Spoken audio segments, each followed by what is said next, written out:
सिद्दीक़ अकबर कौन है, फ़ारूक़ आज़म कौन है।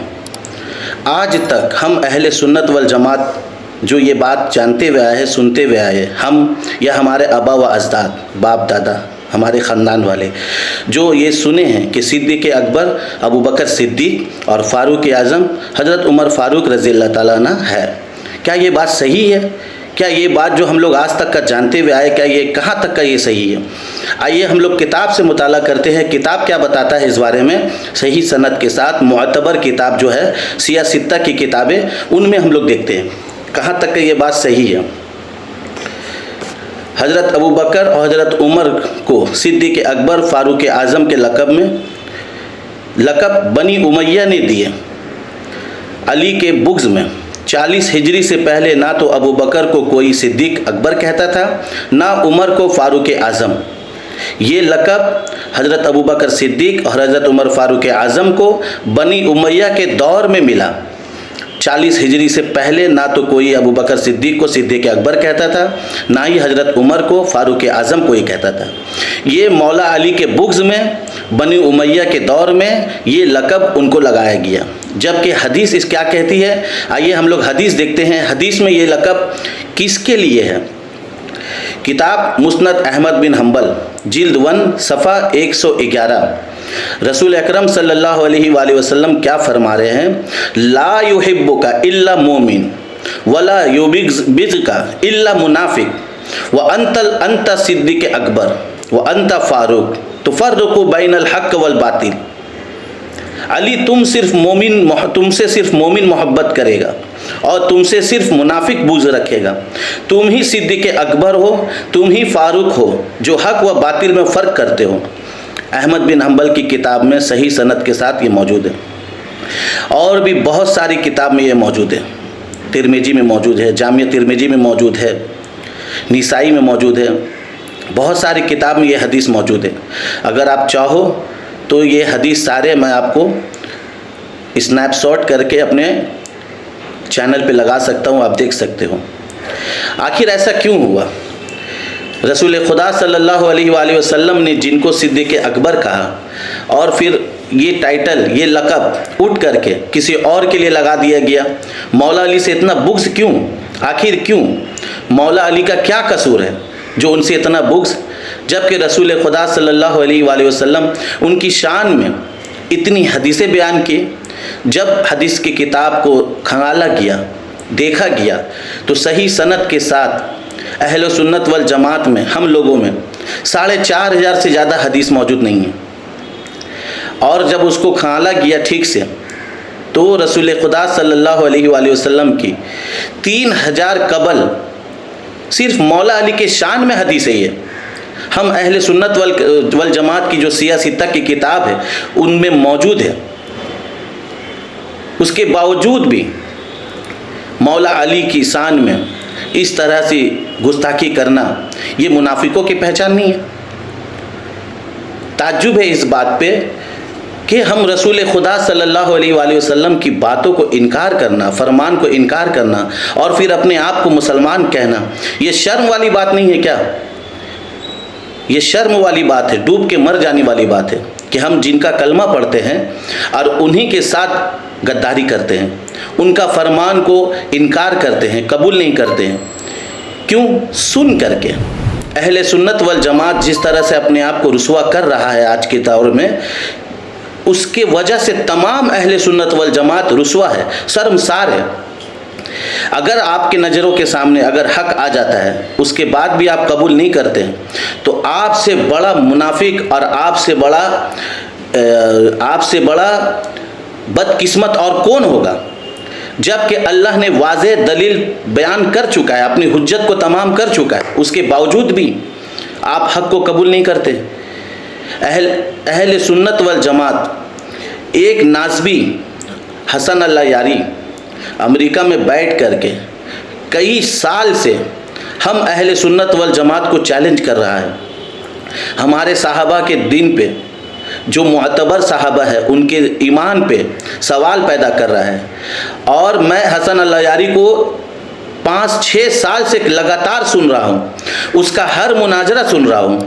जब भी अहले सुन्नत वल जमात का कोई मौलवी, मौलाना, मुफ्ती उनके मुकाबिल आता है मुनाजरत के लिए, डिबेट करने के लिए, तो हम दुआ करते हैं कि ऐ अल्लाह हम अहले सुन्नत वल जमात की इज़्ज़त बचा ले, हक और बातिल का फैसला कर दे। फ़िरका कौन सा है इससे मतलब नहीं है, हक क्या है वो सामने लेकर के आ जा। इस तरह का हम दुआ करते हैं। और जब हम मुनाजरा देखते हैं, पूरी मुनाजरा देखते हैं, तो यकीन जानिए हम शर्मसार हो जाते हैं। अफसोस होता है मुझे कि हम अहले सुन्नत वल जमात से ताल्लुक़ रखते हैं, हमारे आबा व अजदाद अहले सुन्नत वल जमात से ताल्लुक़ रखता है।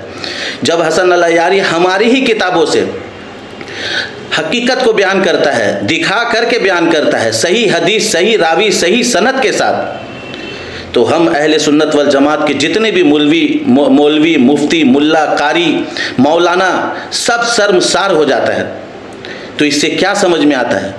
अल्लाह ताला का ये अजीमुशान एहसान है इस उम्मत पे कि वो ऐसा दौर में हम लोगों को रखा, ऐसा दौर में हम लोगों को पैदा किया जहाँ टेक्नोलॉजी इतना आसान हो गया, इतना इजी हो गया कि आज के दौर पे किसी भी किताब का मुताला करना, किसी भी किताब को मालूम करना एक पल का आसान काम कर दिया अल्लाह ने। वो रब्बुल इज़्ज़त का जिमुशान एहसान है। हमारे आबा व अजदाद के दौर में मान सकते ये बात कि उस टाइम में किताबों को मुताला करना बहुत मुश्किल था, किताब आसानी से अवेलेबल नहीं था, लेकिन आज के डेट पे अवेलेबल है। जब भी हसन अल यारी कोई हदीस बयान करता है, फ़ौरन मैं किताब को निकालता हूँ और चेक करता हूँ, तो देखता हूँ बिल्कुल सही है, वो सही बयान करता है, हक बयान करता है।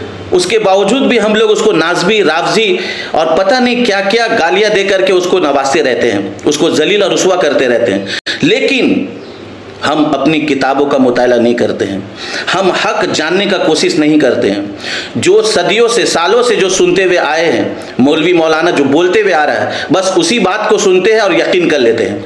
जबकि और दावा भी करते हैं कि हम लोग सही बुखारी का फॉलोवर है, सही मुस्लिम का फॉलोवर है, सही तिरमिजी का फॉलोवर है, सही दाऊद का फॉलोवर है, मुस्नद अहमद बिन हम्बल का फॉलोवर है, हम लोग इमाम हम्बली है, हम लोग इमाम शाफी है, इमाम मालिकी है।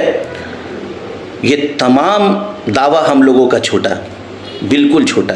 क्यों? क्योंकि जब अल्लाह ताला ने हक बयान कर दिया, उसके बावजूद भी अगर हक को हम लोग कबूल नहीं करते हैं, तो हम लोग झूठा और शर्मसार उम्मती है। इसीलिए जलीला रुस्वा है। अगर कहीं पर कोई अच्छा बात बनता है, कहीं पे दौलत आता है, शोहरत आता है, कुछ अच्छा हो जाता है, तो हम लोग कहते हैं कि अल्लाह का करम है। कैसे करम है अल्लाह का? कभी इस बात पे गौर किया आपने? कैसे करम है हम उम्मती पे, कैसे करम है? अल्लाह का करम है तो यहूदी पे है, अल्लाह का करम है तो ईसाई पे है। क्यों? क्योंकि दौलत उन लोगों के पास, शोहरत उन लोगों के पास, हुकूमत उन लोगों के पास। हमारे पास क्या है? जलील, रुस्वा, बेइज्जती, शर्मसारी, गुलामी। जो आज उम्मत मुसलमान गुलामी कर रहा है, ईसाइयों का गुलामी कर रहा है, यहूदियों का।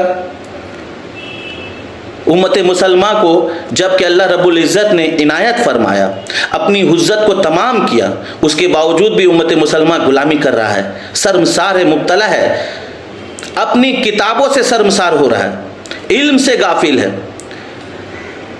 अब बेगैरती इतना है कि हम लोग हुज्जत करते हैं। ये बेगैरती है हम अहले सुन्नत वल जमात का कि हम लोग हुज्जत करते हैं, सही बात आने के बावजूद भी हुज्जत करते हैं अबू जहल के साथ, अबल हकम के साथ। अबल हकम वो कौन था? वो रसूल पाक सल्लल्लाहु अलैहि वसल्लम का मौजूज़ा देखने के बाद भी कबूल नहीं कर रहा था, तो उसको अबू जहल का लक़ब मिला कि देख करके भी कबूल नहीं कर रहा है, वो जाहिल है। ठीक इसी तरह आज हम लोग भी देख के कबूल नहीं कर रहे हैं, तो हम लोग भी जाहिलों से कम नहीं हैं। जबकि किताब में मौजूद है, कुरान में वाज़ेह दलील मौजूद है, इन्नमा युरिदुल्लाहुकुम लियुज़हिबकुम तत्हिराकुम तत्हीरा। अल्लाह ने जिसे पाक करने का इरादा किया है, कोई भी शय उसे नापाक नहीं कर सकता। क़यामत तक के लिए वो पाक हो गया, क्योंकि अल्लाह ने इरादा किया है। पंजतन पाँच के लिए अल्लाह का ये आयत मौजूद है कुरान कलाम पर, और ये हदीस भी मुअतबर हदीस है। एक जगह उम्मे सलमा रज़ी अल्लाह ताला अन्हा और एक जगह हज़रत आयशा रज़ी अल्लाह ताला अन्हा से हदीस मरवी है کہ رسول پاک صلی اللہ علیہ وآلہ وسلم نے اپنی چادر میں یہ چاروں شخصیت کو لے کر کے اور یہ دعا فرمائے تھے کہ اے اللہ یہ میرے اہل بیت ہیں. تو یہ آیت نازل ہوئی انما یرید اللہ حکم. رسول پاک صلی اللہ علیہ وآلہ وسلم کے بہت ساری معتبر حدیثیں موجود ہیں جن میں رسول اللہ نے فرمایا ہے کہ ساری دنیا ایک طرف اور علی ایک طرف، آپ کو علی کے ساتھ جانا ہے، علی کے ساتھ رہنا ہے. کیوں؟ کیونکہ حق علی کے ساتھ ہے اور علی حق کے ساتھ ہے. یعنی کہ جس نے مولا علی کو پکڑا، مولا علی کے ساتھ رہا، وہ حق کے ساتھ ہو گیا، اور جو کوئی بھی مولا علی کو چھوڑا وہ گمراہ ہو گیا، باطل ہو گیا.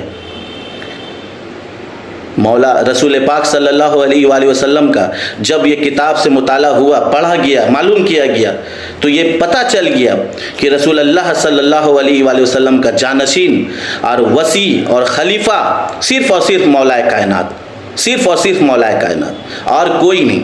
اگر کوئی دعویٰ کیا ہے تو وہ جھوٹا ہے، وہ جھوٹا ہے. کیوں؟ کیونکہ کتاب گواہی دیتا ہے، کتاب گواہی دیتا ہے، حدیث منزلت بھی گواہی دیتا ہے کہ رسول اللہ صلی اللہ علیہ وسلم نے جنگ تبوک میں کیا فرمایا تھا کہ اے علی کیا تم اس بات سے خوش نہیں کہ میرا اور تمہارا رشتہ موسیٰ اور ہارون کا ہے لیکن میرے بعد کوئی نبی نہیں. ابھی آپ بتائیے، جب میں نے حسن اللہ جاری کو یہ سنا تو میں کتاب کو چیک کیا، دیکھا حقیقت میں یہ بات ثابت ہے. پھر میں نے غور کیا اپنا کہ موسیٰ علیہ السلام کے ٹائم میں کیا کوئی صحابی ہارون علیہ السلام سے افضل تھا، ہارون علیہ السلام سے برتر تھا، ہارون علیہ السلام سے پاکیزہ تھا؟ کوئی نہیں تھا. تو رسول اللہ نے کیا فرمایا کہ اے علی میرا تمہارا رشتہ ایسا ہے جیسا موسیٰ اور ہارون کا، لیکن میرے بعد کوئی نبی نہیں. تو اس سے کیا سمجھ میں آ رہا ہے؟ اب اگر ہم لوگ قبول نہیں کرتے، ہم لوگ نہیں سمجھتے، تو واقعی میں ہم لوگ جاہلوں میں شمار ہوں گے اور اپنے آپ پر ظلم کر رہے ہوں گے. اللہ ہم تمام لوگوں کو سننے سمجھنے سے زیادہ عمل کرنے کی توفیق عطا فرمائے اور اپنے محبوب کی غلامی میں اور محبوب کے آل کے غلامی میں قبول فرمائے ہم تمام امتوں کو. İçimde Allah, dilimde Allah, zikrimde Allah, fikrimde Allah, aklımda Allah, aşkımda Allah, aslımda Allah, kanımda Allah. Hasbi Rabbi Cellallah, ma fi kalbi gayrullah.